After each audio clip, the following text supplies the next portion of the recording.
Hello and welcome back to Raise the Trident. My name is Jake, and sorry I've been gone for a little bit. I've been gone for about a week because I've been sick, unfortunately. However, I'm back. I'm ready to go. I asked for some questions on Twitter and YouTube community post. Let's get into it now. First subject on the YouTube from David Wallum7056. How should the Mariners filter starts between Canzone, Rayleigh, Haniger, Moore, and France once all healthy?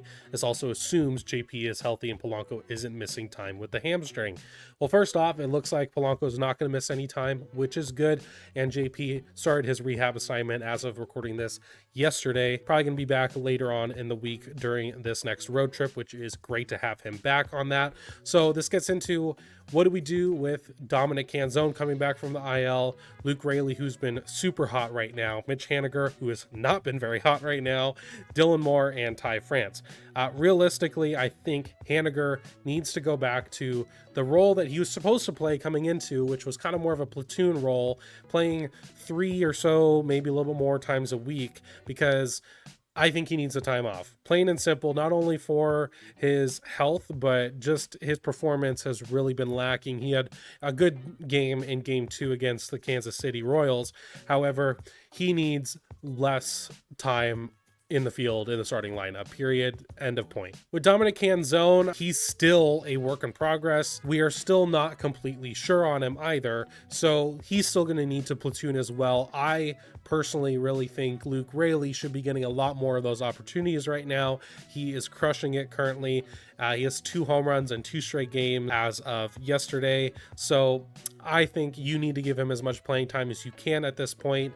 With Dylan Moore, I think he should just go back to his old role, which is realistically playing against lefties mainly and filling in when someone needed the day off. I think that's fine for him to stay in that role, and it keeps him healthy for whenever someone else goes down on the IL. That could be Mitch Garver soon, potentially with his back spasms. And with France, I mean, I am fine with Luke Rayleigh getting some time at first base if it means getting France off his feet a bit, especially while he still figures some stuff out. He's still hitting the ball kind of hard. However, it's just not going for much production still. I don't know if that production is going to come through. If you really want Haniger in more, then you need to be switching out Rayleigh and France, in my opinion. Question number 2 from the Twitter, Judah Westcott. Who should the Mariners target for the bullpen at the deadline?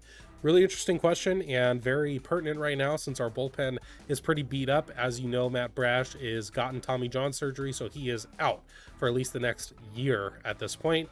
And Gregory Santos keeps getting pushed back. At this point, it's looking like June or July for him.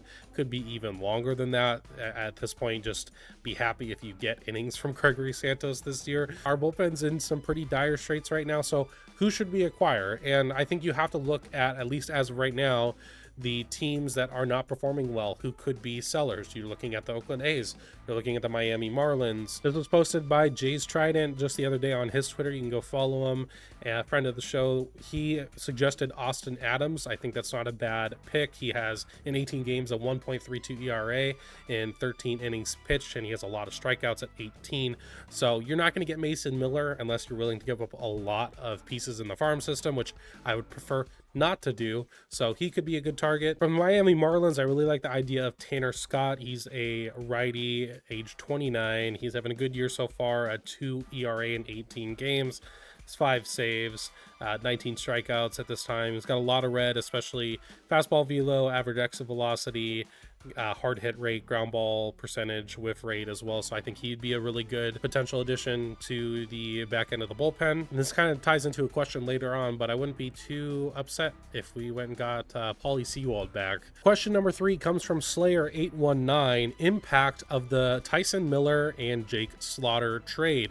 If you didn't know, a couple days ago during our game 1 against the Royals, we had some Jerry movement. Tyson Miller, who we had DFA'd recently, we traded him to the Chicago Cubs for their prospect Jake Slaughter, who is a righty third baseman in AAA for them right now. He's currently playing really well in AAA. Has a 131 WRC plus, 5 homers, 10 stolen bases, a K rate of 24.6%, and that's in 111 ABs.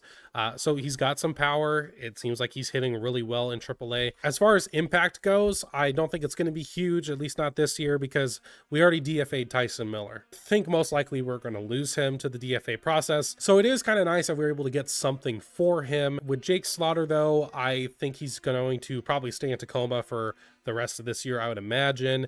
We have our third base platoon right now working really well with Josh Rojas and Luis Urias, so I don't really see a reason why he would come up unless I guess he could fill into first base maybe.